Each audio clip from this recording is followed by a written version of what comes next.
Yeah, well, I'm very interested in context of the workplace. Um, you know, Hmm.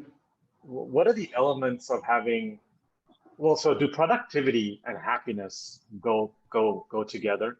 Um, and does it depend on geography? So, I mean, I'm in India right now. Um, to make a very general statement, it's a land where there's high competition, probably same in China as well. Everyone's trying to get that same job. And so this notion of employee happiness versus productivity, that balance is a little off maybe, whereas in a much more Western, quote unquote, abundant country, um, you know, there may be more of an emphasis on happiness versus not versus, but also Hmm. with. So I don't know. How would you kind of talk about that element, especially in a geographic context? Yeah, yeah. So, a lot of the stuff that I laid out in terms of health and well-being at the individual level, that spans cultures, and so the culture will affect how it manifests for many, but largely those categories stay the same for all human beings. I think where it gets interesting is exactly what you're saying. Like, well, how about a group, and then how about if the group's not co-located?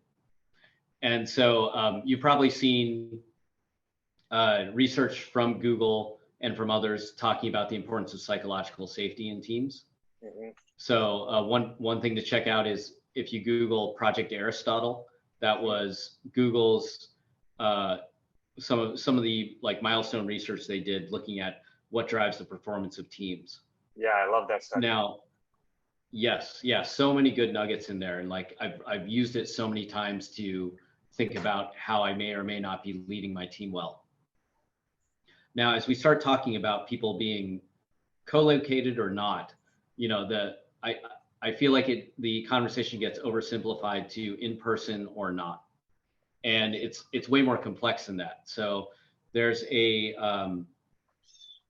researcher, I think her name's Karen Sobel-Lejeski, Mm, who created a framework called virtual distance, mm, where like yes, like one thing that affects like your team cohesion is like yes, physical distance, but there's much more than that. There's like a rapport vector, like how closely knit are you, and then there's like a culture vector of like how mm. much does your culture enable you to like meld or not meld. And so if you're like, oh, okay, I can work across three vectors, not just the co-location one, there's actually many things you can do to bring a team closer together. It's like, how do we help each other understand each other's cultures?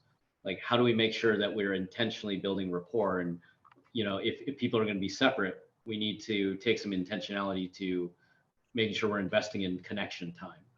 Yeah, And so I think those things can definitely be addressed. And if you do it intentionally, like you can definitely be a high performing team if you're not co-located.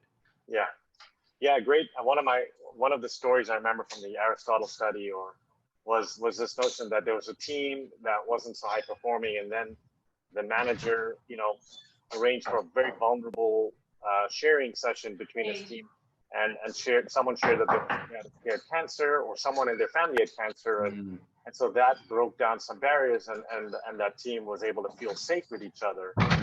I guess that yes. impacted their ability to actually then produce results from a workplace perspective too.